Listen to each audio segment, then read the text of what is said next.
नमस्कार दोस्तों, टेटशाक लैब्स के यूट्यूब चैनल में आपका स्वागत है।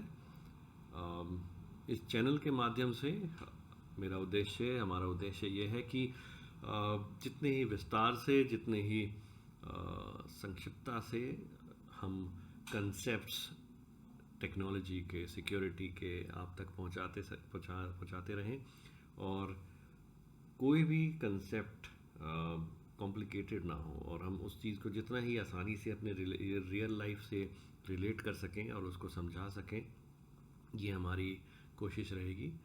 और आज मैं आपसे बात करूंगा रैनसमवेयर के बारे में। आपने न्यूज़पेपर, न्यूज़ और इन्फॉर्मेशन में बहुत कुछ सुना होगा रैनसमवेयर के बारे में, लेकिन क्या है रैनसमवेयर और इससे कैसे बचा जाए। चलिए पहले बात करते हैं रैनसमवेयर होता क्या है। एक इमेजिन कीजिए, आप अपना घर पे ताला लगा के आप कहीं मार्केट पे कुछ सामान लेने गए हैं और एक हैकर आता है, जो कि समझ लीजिए एक चोर आता है, और आपने जो अपने घर पे जो कुंडी पे ताला लगाया हुआ है, उस ताले के ऊपर अपना ताला लगा जाता है, उसे लॉक करके चला जाता है। जब आप लौटते हैं और आप अपने घर पे पाते हैं कि अब आपने अपना ताला तो खोल लिया, लेकिन उस पर देखा कि अरे यहाँ पे तो एक और ताला लगा हुआ है, अब मैं अपने घर के अंदर कैसे जाऊं। अब आप अपने घर के अंदर एंटर नहीं कर पाएंगे। अचानक से आपके पास फ़ोन कॉल आती है और आपसे कहा जाता है कि आप इतने पैसे मेरे को बैंक पे ट्रांसफ़र कीजिए और तभी आपको चाबी दी जाएगी अपने घर में एंटर करने के लिए। ये कंसेप्ट ही रैनसमवेयर का कंसेप्ट है। इसमें क्या होता है, हैकर और हैकर आपके सिस्टम, आपके कंप्यूटर को लॉक कर देता है, उसे नॉन फंक्शनल कर देता है। इससे क्या होता है कि जब आपका सिस्टम नॉन फंक्शनल हो गया है, आपके सिस्टम पे इम्पॉर्टेंट महत्वपूर्ण डेटा हो सकता है, अब आपको उसको पाने के लिए हैकर को कुछ पैसे देने पड़ेंगे। इसलिए ही इसका नाम रैनसम हो गया है, फिरौती। रैनसमवेयर, मैलवेयर और रैनसम को दोनों को जोड़ करके इसे रैनसमवेयर बनाया हुआ है। अब इस कंसेप्ट को और दूसरे तरीके से समझते हैं कि रैनसमवेयर ये हर अच्छाई के साथ बुराई है। जैसे अब आप समझिए, जैसे वायरस को मारता है एंटीवायरस, वैसे ही एन्क्रिप्शन, जो कि हमने एक छोटा वीडियो बनाया था, जो कि एक इंटरनेट HTTP और HTTPS के बारे में बताया था। एन्क्रिप्शन हमारे लिए एक सिक्योरिटी के लिए एक बेनिफिट है, एक फ़ायदा है। लेकिन यही एन्क्रिप्शन का अगर दुरुपयोग किया जाए, उसी दुरुपयोग को रैनसमवेयर में तब्दील किया जाता है। इसका मतलब, मान लीजिए आप ऑफिस में काम कर रहे हैं, अपने घर पे काम कर रहे हैं, और आपके सिस्टम पे और रैनसमवेयर आता कहाँ से, पहले तो ये समझते हैं। रैनसमवेयर आपके सिस्टम पे, अगर इंटरनेट पे अगर कोई सिस्टम नहीं है और उसमें आप कोई भी एक्सटर्नल ड्राइव कनेक्ट नहीं करते जो कि परमानेंट रहती है, तो रैनसमवेयर नहीं आ सकता, क्योंकि आने के का सोर्स सिर्फ इंटरनेट है या एक USB डिवाइस या कोई एक्सटर्नल डिवाइस जिसको आप कनेक्ट करेंगे और जो पहले से ही इन्फेक्टेड है। अब आप मान लीजिए कि आप इंटरनेट पे कुछ सर्फ कर रहे हैं, आपके पास एक ईमेल आती है, आपने ईमेल देखी, ईमेल में अटैचमेंट है या कोई एक लिंक है जो आप गलती से क्लिक कर देते हैं, आपको पता भी नहीं चलता, वो एक खाली पेज ओपन कर देता है, लेकिन आपको पता भी नहीं चला कि एक रैनसमवेयर का स्क्रिप्ट आपके सिस्टम पे रन हो चुकी है। या आप किसी वेबसाइट पे गए और उस वेबसाइट पे एक लिंक था जहाँ पे एक पॉपअप आया या कोई ऐड आ गया और आपने गलती से उस पर क्लिक कर दिया और आपके सिस्टम पे वो इंस्टॉल हो गया। या आप किसी वेबसाइट पे गए तो आपने एक लिंक पे क्लिक किया, वो आपको दूसरी वेबसाइट पे ले गया, और जैसे ही दूसरी वेबसाइट पे ले गया, उस टाइम पे आपके समय पे एक स्क्रिप्ट रन हुई और आपके सिस्टम पे आ गई। ये अलग अलग तरीके हैं जिससे आपके सिस्टम पे रैनसमवेयर या कोई भी तरीके का मैलवेयर आ सकता है। या यूएसबी डिवाइस जो कि आपने कहीं किसी और इन्फेक्टेड सिस्टम पे डिवाइस पे कनेक्ट करी और उसके बाद आपने अपने सिस्टम पे कनेक्ट करी और उससे रैंसमवेयर आ गया या मेलवेयर आ गया, कोई भी तरीके का। अब आप मान लीजिए आप एक सिस्टम, मेरे घर का सिस्टम इन्फेक्ट हो जाता है, मेरा यही सिस्टम इन्फेक्ट हो जाता है, तो मेरे पास एक लाल रंग का या कोई भी एक पर्टिकुलर कलर का स्क्रीन आएगा जो उस पर लिखा होगा कि आपका सिस्टम में आपके पास इतना समय बचा है, आप इतने में बिटकॉइन के माध्यम से। बिटकॉइन में हैकर क्यों पैसे मांगता है? क्योंकि बिटकॉइन ट्रेस नहीं किए जा सकते, आपने किधर किसको भेजे, वो कहाँ जा रहे हैं आपको नहीं पता।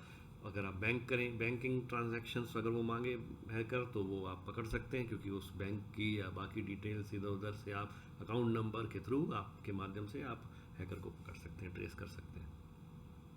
हैकर इसी मामले में वो एक बिटकॉइंस का रिसीविंग कोड भेजता है जिसमें लिखता है कि भैया आप पे, या पॉपअप में मैसेज में लिखता है कि आप इतने बिटकॉइन आप यहाँ पे ट्रांसफ़र कर दीजिए, तो आपको मैं एक एन्क्रिप्शन की दूंगा इस स्क्रीन को ओपन करने के लिए, ताकि आप अपने कंप्यूटर को चला सकें।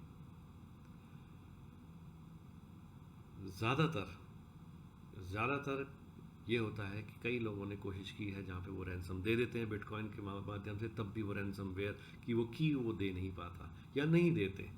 तो आपके पास कोई श्योरिटी नहीं है कि अगर आप रैंसमवेयर के लिए बिटकॉइन या उसको उसकी फिरौती दे दें और उसके बावजूद भी आपका सिस्टम एनक्रिप्टेड रह सकता है। अब आप इसका इम्पैक्ट समझिए। अब एज ए सिंगल यूज़र, जो कि मेरा होम पीसी अचानक से अगर रैंसमवेयर लग जाता है उसमें, तो मेरे लिए ज़्यादा इम्पैक्ट नहीं है, क्योंकि मेरा हो सकता है डेटा क्लाउड ड्राइव पे बैकअप हो या कहीं उसमें कुछ ज़्यादा इंपॉर्टेंट डेटा नहीं हो। लेकिन इमेजिन कीजिए जहाँ पे सेंट्रलाइजेशन हो रखा हो। वोनाक्राई नाम का रैंसमवेयर जिसने यूके में एनएचएस में इम्पैक्ट किया था, अब इसका इम्पैक्ट इतना सिवियर था। और एक कहावत है कि वर्ल्ड वॉर, पहले के वॉर्स बम गोला बारूद से किए जाते थे, आगे के वॉर्स, अब के वॉर्स यही साइबर अटैक्स हैं, जिससे डिजिटल हमारी ज़िंदगी पहले से ही इतनी हो चुकी है, हमारी पूरी ज़िंदगी डिजिटल बैकबोन पे निर्मित है। अब मान लीजिए कुछ ऐसा मेलवेयर या कोई ऐसा अटैक किया जाता है जिससे पूरा ही सिस्टम कॉम्प्रोमाइज़ कर दिया जाता है, तो सोचिए वो पूरे इकोनॉमी या पूरा सिस्टम ही उस पर्टिकुलर टाइम पे बंद हो जाता है, और उसको रिकवर करने के लिए कितना समय लगेगा और कितना उसका नुकसान होगा, वो इम्पैक्ट हमें समझना चाहिए, हमें समझने की कोशिश करनी चाहिए। अब मैं बता रहा था जैसे कि एनएचएस एक हेल्थ केयर है, जैसे एक गवर्नमेंट हेल्थ केयर डिपार्टमेंट होता है वैसे ही यूके का। अब वहाँ पे क्या हुआ कि रैंसमवेयर अटैक हुआ। अब रैंसमवेयर अटैक ने क्या किया कि हॉस्पिटल के कुछ पीसी कनेक्ट हुए, उसमें एक में इन्फेक्शन हुआ, उससे स्प्रेड होकर के, क्योंकि वो नेटवर्क सारा पूरा देश का नेटवर्क एनएचएस का हेल्थ केयर का सिंगल नेटवर्क पे कनेक्टेड है, जो कि एक सेंट्रलाइज नेटवर्क पे कनेक्टेड है। अब उस पर क्या होता है कि एक पीसी इन्फेक्ट होता है तो वो स्प्रेड होता जाता है नेटवर्क पे। इमीडिएटली जैसे ही पता चलता है, वो कायदे से हमारे को उस सिस्टम को ऑफ कर देना चाहिए और उसको नेटवर्क से हटा देना चाहिए, ताकि वो मेलवेयर स्प्रेड ना हो। लेकिन वो उस पर्टिकुलर वोनाक्राई सिचुएशन में क्या हुआ कि वो सारे ही देश के जितने भी हेल्थ केयर के कंप्यूटर्स थे वो लॉक हो गए। इसका मतलब लोगों के हॉस्पिटल के ऑपरेशंस के अपॉइंटमेंट थे वो कि स्थगित किए गए, रोक दिए गए, डिले किए गए जब तक वो सिस्टम वापस अप हुए। और ये एक पूरे देश के हेल्थ केयर को पे अटैक था। ऐसे ही नॉटपेटिया या अलग अलग तरीके के रैंसमवेयर आते रहे हैं और अभी भी आ रहे हैं। आप अगर न्यूज़ पढ़ें या न्यूज़पेपर पढ़ें या मोबाइल पे देखें तो नए नए तरीके के रैंसमवेयर आ रहे हैं। उससे क्या होता है कि रैंसमवेयर का काम करने का तरीका तो वही है, लेकिन कुछ डिटेक्ट होने लग गए हैं जिन पे रिसर्च करके उनकी कीज़ निकाली जा चुकी है, तो इसलिए अब नए तरीके के रैंसमवेयर बनाए जाते हैं और उनको स्प्रेड किया जाता है नेटवर्क के थ्रू। एक और इम्पॉर्टेंट बात यह है कि 100% एक्यूरेसी नहीं है कि रैंसमवेयर जो इंटरनेट पे है वो मेरा सिक्योरिटी सोल्यूशन लेट से एंटीवायरस या और कोई थ्रेट प्रिवेंशन जो मेरे सिस्टम पे डिप्लॉयड है वो उसे रोक सके, वो 100% एश्योर्ड नहीं है। क्यों? क्योंकि हर समय नए तरीके के मेलवेयर्स और रैनसमवेयर बनाए जा रहे हैं और उतनी ही तेज़ी से सॉफ्टवेयर्स जो कि प्रिवेंटिव सॉफ्टवेयर्स हैं उनको भी डेवलप करना चाहिए, लेकिन वो उस तरीके से हो नहीं रहे। हालांकि और सॉल्यूशंस हैं जिसके लिए मैं कभी एक समय मिले तो मैं एक और वीडियो बना के जिसमें थ्रेट इंटेलिजेंस पे बात करूं और डीप लर्निंग एल्गोरिदम्स और यूज़र बिहेवियर पे बात करूंगा, जो कि आजकल नए काफ़ी सारे टूल्स आ चुके हैं जो कि डिटेक्ट कर लेते हैं एनॉमलिटीज़ को और वल्नरेबिलिटीज़ को देख लेते हैं, जिसके लिए एक अलग समय निकाल के मैं आपके साथ शेयर करूँगा। अब मान लीजिए ऐसा सिस्टम हेल्थ केयर का हो गया, ऐसा बैंकिंग का हो गया, या किसी देश की रेलवेज हो गया, या आर्मी हो गई, नेवी हो गई। अब रैनसमवेयर अटैक कर दिया जाता है अगर, तो इमेजिन कीजिए किसी की नेवी पे कर दिया जाता है, शिप जो समुंदर में है उनका सिस्टम सारे लॉक हो गए तो वो शिप समुंदर में खो जाएंगे।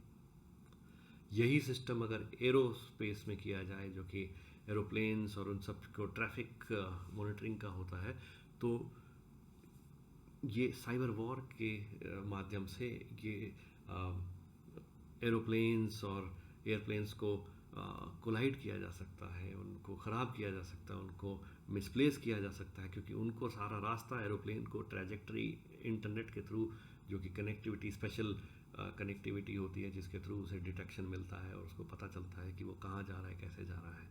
एरोप्लेन ट्रैजेक्टरी, उसका पूरा रास्ता उसे पूरा एक डिसाइडेड होता है, कितनी हाइट, कितने पे, कहाँ पे, कैसे जाना है। अब यही सब चीज़ें अगर हमारे सिस्टम कॉम्प्रोमाइज़ हो जाते हैं तो इसका इम्पैक्ट बहुत ज़्यादा है। अब रैनसमवेयर से बचा कैसे जाए? रैनसमवेयर से जैसे कि आप ये चित्र में देख सकते हैं कि सिस्टम पे ताला लग गया है और सिस्टम नहीं यूज़ हो पा रहा। ये है तो एक छोटा सा चित्र, लेकिन ये इसका इम्पैक्ट बहुत ज़्यादा है। इससे बचा कैसे जाए? जैसे कि अगर मैं किसी एक कंपनी में हूँ, या मैं कंपनी एंटरप्राइज या हॉस्पिटल या कोई भी सर्विसेज है, तो उसके लिए अगर बैकअप पॉलिसी, बैकअप स्ट्रेटेजी अच्छे से बनाई हुई हो, हमारा पीरियोडिक बैकअप है, उसका बैकअप अगर हम लेते हो, तो अगर ये ऐसा इम्पैक्ट होता है तो हम इमीडिएटली अपना बैकअप वापस अपस्केल कर सकते हैं और उसके बाद हम अपना सर्विसेज को इम्पैक्ट नहीं होने दे सकते। सेकंड इज़ हमारे सॉल्यूशंस, जो सिक्योरिटी सॉल्यूशंस हैं, वो करंट टेक्नोलॉजी के होने चाहिए। पुराने लेगेसी एंटीवायरस पे आज की डेट में कोई नहीं निर्भर होता, उससे कहीं ज़्यादा ज़रूरी थ्रेट इंटेलिजेंस और ब्राउज़र एंटी बॉट और एंटी रैनसमवेयर टाइप सॉल्यूशंस जो होते हैं, EDR, MDR, XDR, ऐसे टाइप के बहुत सारे सॉल्यूशंस हैं जो कि आज की डेट में यूज़ किए जाते हैं, और not only enterprises but also eight Holmes यहाँ पे यूज़ किया जाता है, घरों में, कंपनियों में। सो रैनसमवेयर के लिए बचा ऐसे जा सकता है जैसे कि बैकअप किया जाए या अपने सिस्टम्स को पैच अपडेट किया जाए। ये एक वीडियो मैंने शेयर किया है जिसमें पैच मैनेजमेंट के बारे में इंपॉर्टेंट बात करी है। अगर मेरे सिस्टम के सिक्योरिटी पैचेस अपडेटेड हैं तो उसका मतलब मेरे सिस्टम की वर्नेबिलिटीज़ कम है, तो हैकर्स उस वर्नेबिलिटीज़ को कम टारगेट कर पाएंगे और उसके बाद मेरे सिस्टम पे वो स्क्रिप्ट्स कम रन हो पाएंगी और मैं ज़्यादा सिक्योर हूँ। और बैकअप्स, पैचेस, सॉल्यूशंस, और फाइनली जागरूकता, अवेयरनेस, कि हमारे को जब भी हम ईमेल्स, इंटरनेट, वेबसाइट्स पे जा रहे हैं तो हम URLs को देखें, अपनी ईमेल्स को देखें, अटैचमेंट्स को देखें, और ऐसे ही कुछ ना कुछ भी हम रन ना करें, और सिर्फ ज़रूरी और इम्पोर्टेंट फाइल्स जो कि नोन लोगों से, और नोन का मतलब ये भी हो सकता है कि मेरे माता जी या मेरे भाई वो शेयर कर रहे हैं, इसका मतलब ये नहीं कि मैं वो भेज रहे हैं तो वो जेन्युइन है। नोन का मतलब ये है कि जेन्युइन फाइल्स और उनको जेन्युइन सोर्सेज से आ रही है, सही सोर्स से। HP का अगर है आपका सिस्टम तो HP की वेबसाइट से ही डाउनलोड कीजिए ड्राइवर्स, किसी और वेबसाइट से सॉफ्टवेयर ना डाउनलोड कीजिए। पायरेटेड सॉफ्टवेयर्स या उनके क्रैक्ड सॉफ्टवेयर्स ये कभी भी मत यूज़ कीजिए। लीगली तो वैसे ही मना है, लेकिन इनके साथ साथ ये बहुत सारे ऐसे मेलवेयर्स आपके सिस्टम पे इंस्टॉल हो जाते हैं जिससे ये सब चीज़ें हो सकती हैं। आशा करता हूँ रैनसमवेयर समझाने में और इसका कंसेप्ट समझाने के में मैं सक्षम रहा हूँ। और अगर इसमें और डिटेल जानकारी आप चाहते हैं तो प्लीज़ कमेंट कीजिए, मैं उनके बारे में और डिटेल शेयर करूँगा। या और कोई कंसेप्ट के बारे में अगर आप जानना चाहेंगे प्लीज़ कमेंट कीजिए। आई मेक श्योर मैं उन पे वीडियोस बनाऊँ और आपके साथ शेयर करूँ। बने रहिए और वीडियोस जितने ज़्यादा से ज़्यादा हो सकें शेयर कीजिए लोगों के साथ। ये मैसेज और लोगों के पास भी पहुंचना चाहिए कि कैसे हमारे को सिक्योर रहें और कैसे हम अपने डेटा को प्राइवेट रखें। Thank you, take care.